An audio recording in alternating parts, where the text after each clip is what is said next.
Muy buenas tardes, bienvenidos al cierre de los mercados en Primera Página Televisión, el espacio donde revisamos el comportamiento de la Bolsa de Nueva York y los mercados de la integración Nuam. Así las cosas, les cuento que ya cerraron operaciones las bolsas bursátiles de manera internacional y vamos a revisar entonces cómo le fue a Wall Street durante la jornada. Como podemos observar, el Dow Jones tuvo una variación positiva del 0,36%, ubicándose en 46.669 y subiendo más de 160 puntos en la jornada de hoy. El Standard & Poor's 500 también aumentó 0,44%, 29 puntos, en 6.611 unidades se ubicó, mientras que el Nasdaq, el último de sus índices, también aumentó 0,54%, es decir, más de 100 puntos, en 21.996. Como pudimos observar, el Standard & Poor's 500 avanzó este lunes en medio de la esperanza de un posible cese al fuego entre Estados Unidos e Irán, mientras el Nasdaq ganó y el Dow Jones pues también sumó más de 100 puntos en la jornada. El movimiento se dio en una jornada volátil marcada por relaciones en los precios del petróleo. Los mercados reaccionaron a reportes sobre negociaciones para una tregua de 45 días que podría abrir la puerta a un acuerdo definitivo y a la reapertura del estrecho de Hormuz. Sin embargo, el presidente Donald Trump advirtió que Estados Unidos atacaría infraestructura iraní si no se realiza el paso de energía, manteniendo la tensión geopolítica en niveles elevados. Pese al optimismo, el petróleo continúa por encima de los $110 por barril y el índice de volatilidad, es decir, pues el índice del miedo, sigue alto, reflejando la incertidumbre del mercado. Analistas advierten que el impacto energético podría estar subestimado, lo que mantendría presión sobre la inflación y los activos de riesgo en el corto plazo. Y en noticias internacionales, el presidente estadounidense Donald Trump declaró que Irán entero podría ser eliminado y el martes por la noche. Tarde en la noche del jueves, un caza estadounidense F-15 cayó en lo profundo del territorio enemigo en Irán mientras participaba en la operación Furia Épica. Nos está yendo increíblemente bien, a un nivel que nadie ha visto jamás. Todo el país podría ser arrasado en una sola noche y esa noche podría ser mañana por la noche. Tras revisar esta información, veamos cómo cerraron los mercados de la integración Nuam. Inicia entonces con la Bolsa de Valores de Colombia para observar exactamente en qué valores terminó la sesión de hoy. El índice del MSCI Colcap vemos que tuvo una variación positiva en la jornada con un valor de 2.300 puntos, es decir que avanzó 0,86% en la jornada. Por su parte, acciones como Celsia, Ecopetrol, Davivienda de la Acción Preferencial, Corfi Colombiana, Davivienda Group de la Acción Preferencial tuvieron variaciones positivas en la jornada de hoy, siendo Celsia el título que lideró, digamos, estas operaciones positivas en 3,79%. Por su parte, Ecopetrol también aumentó 0,60% y pues Davivienda de la Acción Preferencial se sumó a este listado de acciones en verdes con una variación positiva del 3,32%. Por su parte, Grupo Aval, Grupo Sura de la Acción Preferencial y Nutresa fueron tres de las acciones que más registraron caídas en la jornada de hoy, siendo Grupo Bolívar la de menor desempeño en 2,87%, Grupo Sura de la Acción Preferencial retrocedió 1,69% y Nutresa cedió 1,03%. Y en otras noticias, el fondo Visum Rentas Inmobiliarias confirmó la finalización de su proceso de readquisición de unidades por 30.000 millones de pesos a un precio de 8.221 pesos, equivalentes al 2,36% de su patrimonio en una operación realizada a través de la Bolsa de Valores de Colombia. La operación se complementa con una distribución de redención por 12.745 millones de pesos en febrero y forma parte de una estrategia de gestión activa orientada a generar valor para los inversionistas mediante mecanismos de liquidez y reciclaje de capital en el portafolio inmobiliario. De otro lado, les cuento que la Bolsa de Valores de Colombia reportó intermitencias el acceso a su terminal e-BBC, afectando de manera parcial a algunos usuarios del sistema. Les cuento que la entidad indicó que su equipo técnico trabaja en la estabilización del servicio junto con el proveedor mientras se normaliza el funcionamiento de la plataforma. Siguiendo entonces con las bolsas que integran Nuam, en turno es para la Bolsa de Comercio de Santiago, que contrario a este resultado en la Bolsa de Valores de Colombia, en la jornada de hoy registró un comportamiento negativo. Vamos a volver a cargar la página nuevamente con los valores para cerciorarnos de este resultado. Y como podemos observar en la Bolsa de Comercio de Santiago, registra un valor de una variación negativa de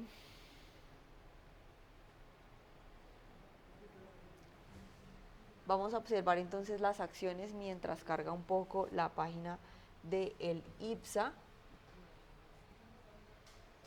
Y en la jornada de hoy, entonces, los títulos con menor desempeño, como podemos observar, el IPSA, bueno, ya cargó el índice principal en la Bolsa de Comercio de Santiago, tuvo una variación negativa del 0,41% en 10.695 puntos, digamos, contrario a ese resultado que tuvo en la Bolsa de Nueva York. Recordemos que el IPSA se rige mucho por el comportamiento que hay en la bolsa internacional y contrario, digamos, a ese resultado reciente que obtuvo la Bolsa de Valores de la Bolsa de Valores de Nueva York, donde sus índices los terminaron en positivo, pues digamos que el resultado no reflejó tanto en el IPSA, que como podemos observar, pues tuvo variaciones negativas en la jornada de hoy. Vamos a observar entonces cuál fue el primer título en mostrar comportamiento negativo en la jornada de hoy. El primer título en descender fue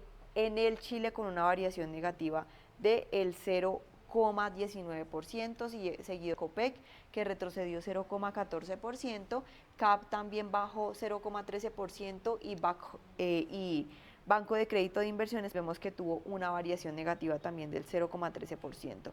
El IPSA estaba bajando en la jornada también un 0,2% a los 10.700, principalmente arrastrado por acciones de la TAM y la Sociedad Química Minera, 2 pesos pesados en el índice. Recordemos que estas acciones pues claramente pegan harto tienen alta ponderación dentro del IPSA, y si no les va muy bien, pues claramente pegan bastante en el resultado de la jornada del IPSA.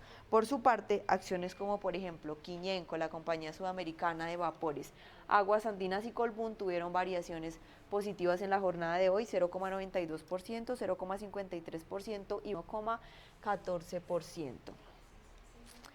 Y en noticias del mercado chileno les cuento que Cencosud inició una oferta para recomprar hasta la totalidad de sus bonos internacionales con vencimiento en el 2027 como parte de una estrategia de refinanciamiento para optimizar su perfil de deuda. La operación está sujeta a la emisión de nuevos bonos bajo estándares internacionales y al uso de recursos propios, con un periodo de aceptación de hasta el 10 de abril del 2026, en un proceso que busca mejorar las condiciones financieras y los plazos de vencimiento de la compañía. De otro lado, les cuento que Standard & Poor's Global Ratings elevó la calificación de Falabella desde BB positivo a BBB positivo, devolviéndole el grado de inversión tras evidenciar una reducción en el endeudamiento, mayor generación de caja y un desempeño operativo sostenido. La agencia destacó que la compañía mantiene un apalancamiento cercano a 2 veces y una estructura diversificada con perspectiva estable, lo que mejora su acceso a financiamiento en mercados internacionales en un contexto retador para el sector retail. Siguiendo entonces con las bolsas que integran Nuam, el turno ahora es para la Bolsa de Valores de Lima, que sus índices finalizan en negativo. El general con una variación negativa del 1,23% a 52.700, y el Select también finaliza con una variación negativa inferior al 1%, 0,43% en 358 unidades. Recordemos, así las cosas, pues podemos concluir que Nuam hoy finaliza la jornada en terreno mixto, Colombia positiva, Chile negativo y Lima pues también está en negativo. Respecto a las acciones que tuvieron mayor influencia dentro de la bolsa de Lima, Nexa Resources Atacocha es el primer título en descender 6,49%, seguido de Empresas Agroindustrial Pomalca, que también baja 4%, Unión de Cervecerías Peruanas retrocedió 3,46% y Nexa Resources Perú vemos que también tuvo una variación negativa del 1,72%. Por su parte, acciones como por ejemplo Sociedad Minera Cerro Verde, Banco de Crédito del Perú, Auna, Leche Gloria e Inversiones Portuarias Chancay fueron las primeras 5 acciones en mostrar comportamiento positivo, siendo la Sociedad Minera Cerro Verde la de mayor desempeño en 5,28%. Banco de Crédito del Perú también aumentó 5,02%, Auna tuvo una variación positiva del 4,31%, Leche Gloria aumentó 3,53%, InRetail Perú también tuvo una ganancia en la jornada de hoy de 2,55%. Y en noticias del mercado peruano les cuento que los gremios de Petroperú, liderados por FEMPETROL, advierten que iniciarán protestas si el gobierno mantiene vigente el decreto de urgencia que permitiría la privatización privada en activos de la empresa. Los sindicatos cuestionan el cambio de postura del Ejecutivo y señalan que la mezcla afecta la confianza en el diálogo, mientras el gobierno defiende el decreto como parte de una estrategia para asegurar la continuidad operativa de la petrolera. De otro lado, les cuento que Indecopi firmó una sanción a Scotiabank Perú por fallas en los protocolos de seguridad de una tarjeta de crédito al no acreditar que las transacciones cuestionadas contaron con mecanismos adecuados de validación. La resolución ordenó al banco devolver los montos al usuario afectado, incluidos intereses y cargos, además de corregir su historial crediticio en una decisión que agota la vía administrativa y es de cumplimiento obligatorio. Tras revisar el desempeño de las bolsas de la región, ahora ponemos la mirada en Venezuela para saber de qué manera finalizó entonces el índice en la Bolsa de Comercio de Caracas en la jornada de hoy. Como podemos observar, los índices que componen la Bolsa de Comercio de Caracas pues finalizan con una variación negativa. El índice bursátil de Caracas, es decir, el IBC, que es el principal índice, finalizó con una variación negativa del 2,58% en 6.126 puntos. Por su parte, los índices que la componen, es decir, el índice financiero del sector bancario y el índice industrial del sector manufacturero, finalizaron con una variación negativa, ambos, el industrial en 4,04% y el índice financiero también bajó, retrocedió en la jornada 2,21%. Muchas gracias a todos nuestros televidentes por acompañarnos en esta oportunidad. Nos vemos en una próxima ocasión y los dejo con este análisis económico. Curing disease. Think about it. CRISPR Therapeutics is curing sickle cell disease and beta thalassemia, and one and done.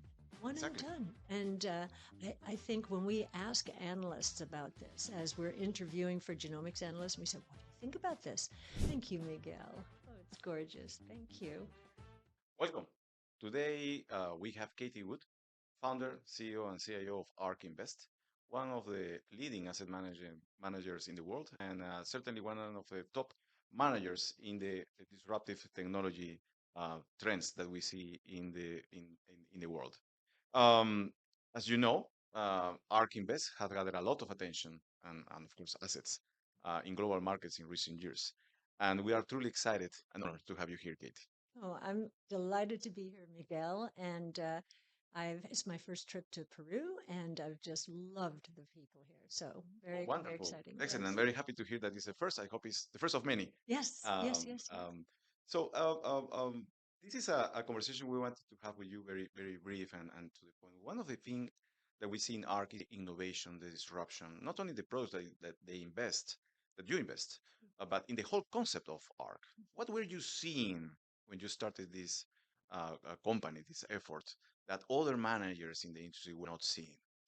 Well, it was interesting. I started my career in the 80s and 90s, and uh, the seeds for the technology revolution that is taking place today were planted back then. And after the tech and telecom bust in the early 2000s, and even more so after 08, 09, we saw risk aversion and fear entering the market, and we saw a move towards passive strategies, benchmark sensitive strategies. I felt, and the reason to start a business is to fulfill an unmet need. And what we believed was the technology revolution, that the seeds had been germinating for 25 years, 25 years, and that they were about to flourish in a technology revolution. So the market was moving one way, and we said, we need to start a company that focuses exclusively on technologically enabled disruptive innovation, because very few people are doing that now. And our research, our original research, is more like the research that investment bankers did during the 80s and 90s than anything we see now. So we give our research away. One of our missions and values is to educate people, not only for investing, but for personal lives, to get on the right side of change. And this is um, very familiar with an exchange, which is a public market with this, usually champion of transparency, and the fact that you lead an ETF company and with active products, with transparent and passive instruments in a world with passive management, um, also takes that in this context, right? Because by essence, it's sort of you meet a market that is based on transparency and information, of course, education. This knowledge doesn't get close, not enclosed. You put it into the world, and I think it's very interesting. Yes, and I think our investors love the fact that um, they are taking the journey with us through our research, which we give away, but also because ETFs, and we're so delighted that our 6 US ETFs and 4 UCITS are being listed here in Peru. In the United States, and I believe here as well, ETFs have to disclose their holdings every day, Yes. so that investors can take the journey. They can see the changes in the portfolio over time, as opposed to waiting 6 weeks after the end of a quarter to see what a portfolio manager and a portfolio team have done. Effective. That's incredibly effective and brings confidence, right? And I think it's Yes. incredibly important. Now, these 10 new instruments that are listed in Lima, how do they match with the main trends, investment trends that you see in this market? Um, Yes. Well, our flagship involves exposure to every one of our innovation platforms. So, artificial intelligence, of course, robotics, energy storage, blockchain technology, and importantly, multiomics technology in the healthcare or life science space. So we think that the biggest revenue generating opportunity from AI during the next 5 to 10 years is autonomous transportation of all kinds. We think the most profound application of AI is in healthcare. yeah. So the flagship, ARKK, involves all of those. And then we have more specialized portfolios. One is the multiomics technology oriented portfolio, ARKG. It may be called the genomic revolution. It's different in different geographies. And another one is our autonomous technology and robotics strategy. So again, more specialized. Another is the next that one is ARKQ. Mhm. Another one is ARKW, which is, we call it the next generation internet, although I think we're evolving that name now. It includes everything AI and cloud, and also fintech and exposure to digital assets, or what some people call crypto assets. We also have a UCITS strategy, which is different from those others, and it's called AI and robotics, because that convergence is becoming very obvious now as robotaxis, which are robots, Mhm. start taking off, And as more and more people understand that humanoid robots involves the three same technologies as robotaxis. So robotics, obviously, energy storage, and artificial intelligence. So the convergence of those ideas. They go together, right? So if you are following the genome story, Yeah. right? You see all these new discoveries in the CRISP Yes. space, for example. It's fascinating. Things that took 10, 20 years of research now are getting faster. And with AI, the process is getting faster. So it builds to the whole story. You see what is developed with things and now with blockchain and tokenization. Yes. It's amazing the potential that we have to improve the current processes. Yep. And certainly seeing, the opportunities for robotics, not only in terms of efficiency, but in a world in which the world is aging, right? Yes. So it's new trends that I think is incredibly a powerful tool to have it at hand. Yes, and I think you mentioned CRISPR, gene editing, Mhm. in the genomic space. I don't think people understand quite It's fascinating. yet how important this will be to healthcare. It will transform it completely, and yet it's not well recognized in the markets. We probably are best known in that space because we're doing the research. But curing disease, think about it. CRISPR Therapeutics is curing sickle cell disease and beta thalassemia, and one and done. One and Exactly. done. And I think when we ask analysts about this, as we're interviewing for genomics analysts, we said, what do you think about this? And in the beginning, they were a bit afraid, saying, the big pharma companies will lose their annuity. Can you mention concept? No, but now, as we're putting more research out there, this is going to be so much more valuable than what they're doing there. Plus, you have the opportunity to these incredibly fat tails of, unfortunately, diseases that it's a fat tail. So there's no critical mass for big companies to look into because there are Exactly. other priorities with these technologies. Um, it can expand and transform the world, like we have seen in other parts of in other industry, like the I don't know, like financial industry, technology, construction industry, chemicals. It's a very interesting story and fascinating story, the one you bring with ARC.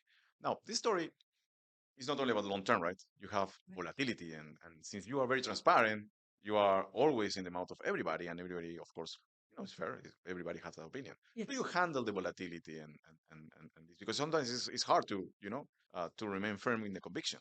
Yes. Well, because our conviction is based on our research, many people think we have a lot of courage. The courage of our conviction is because of our research.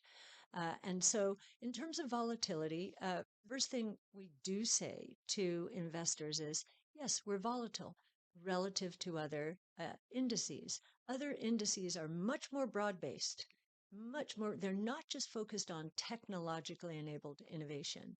Volatility, many people think of it as a measure of risk.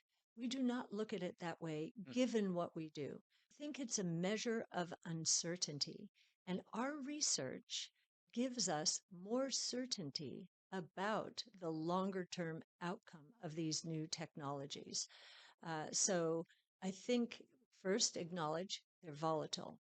Very good diversifiers Mhm. for traditional benchmarks. Why? Because our portfolios are all about disrupting the traditional world order. Well, the big benchmarks On the are, built on the old models, the old volatility. that's right. The stocks at the top there are based on past incredible success. But if every sector, industry, company is going to be disrupted by these five major platforms, there are some value traps in the broad based benchmarks.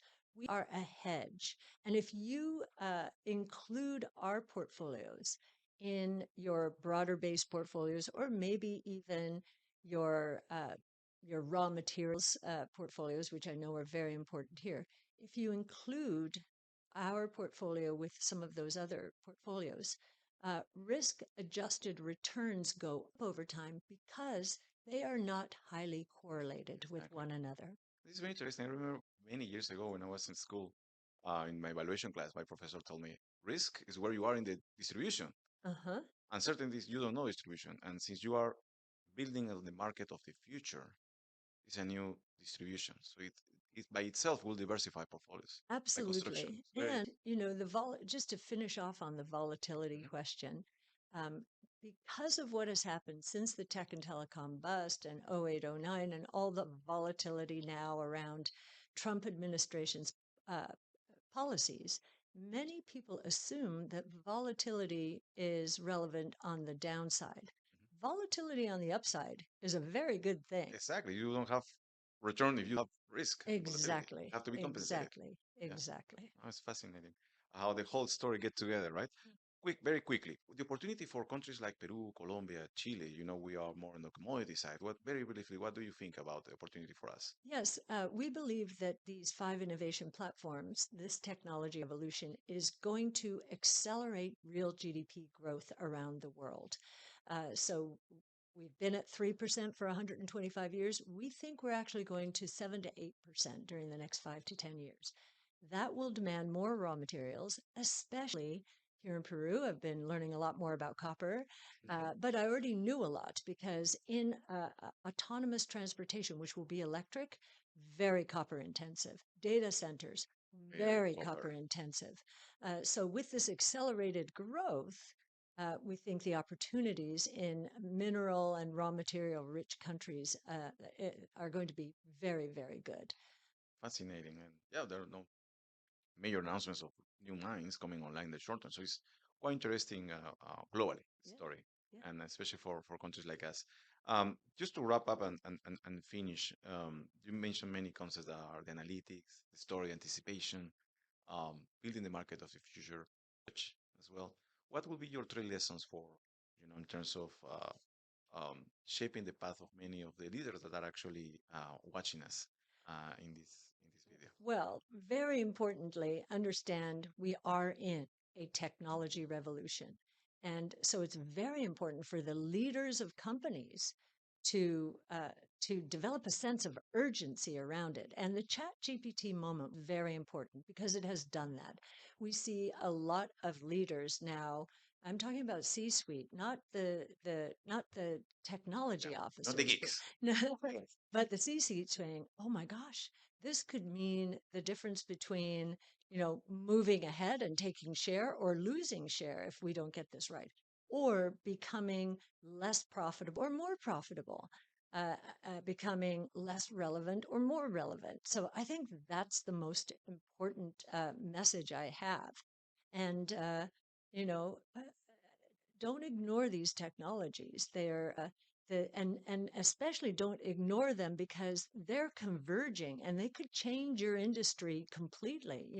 Autonomous transportation is not about the internal combustion engine anymore, right? It's about robotics, energy storage, and AI. 3 platforms converging. And I think in the financial industry, of course, blockchain technology, it's imperative to understand it, to use it to lower cost structures, also to understand how it will enable agentic commerce, agentic transactions, without a human in the loop, right? So, I think learning not just about the technologies, but how they're converging and how leaders might be able to use them to their benefit, lowering costs, creating new products and services, increasing productivity, critical. I think it's incredibly important to recognize we are riding the wave where we know it or not, Yes, right? Whether we absolutely. like it or not, but we are on the wave. Or you're going to be left behind. Exactly. Yes. Exactly. No, but very, very insightful experience, perspective, lessons that you share with us. We do have a quick, not quick, a small present for you. Um, Oh. it's a little piece of art that we um, um, Oh. make for you. It is a picture that shows some very Peruvian elements and exchange elements. So you have, of course, the bell of the bell ringing, which is the Yes. welcoming goods into the market. And then you have three ancient Peruvian elements, right? So you have this vision with, of course, the mountains, which are sacred in the Peruvian tradition, the sun, which was the main god of the Incas and as light, Uh-huh. right, to discover knowledge. Um, you have the condor all over the Andes, and gives you the vision. Yeah. Have very good view, right, Oh, to see their targets. wonderful. Um, you have the jaguar, which is courage, you know, the willingness to take these opportunities, and the serpent, which will give you the anticipation and the resilience. These are all elements of the Andean culture, Oh, and we it's connected with beautiful too. with the present. It's So absolutely beautiful. Thank you, Miguel. Oh, it's gorgeous. Thank you. I hope it doesn't take much space. I know you are in a very It, intense roadshow across the region, so yes. yep. No, we will hang this up in our office in honor of my first visit to Peru Fantastic, and to thank you. BVL. Well, we are honored, as I mentioned, here in desde El Ticker, this space that we built in Lima Stock Exchange, BBL, and Nuam. As I mentioned, we're honored to have you here, and we're sure these products, um, beyond the products, this concept, this idea take hold and start to enrich the investment landscape in Peru and transform our lives as well. Wonderful. We're happy to be on the journey with you. Thank you, Thank you. Katie. Thank you.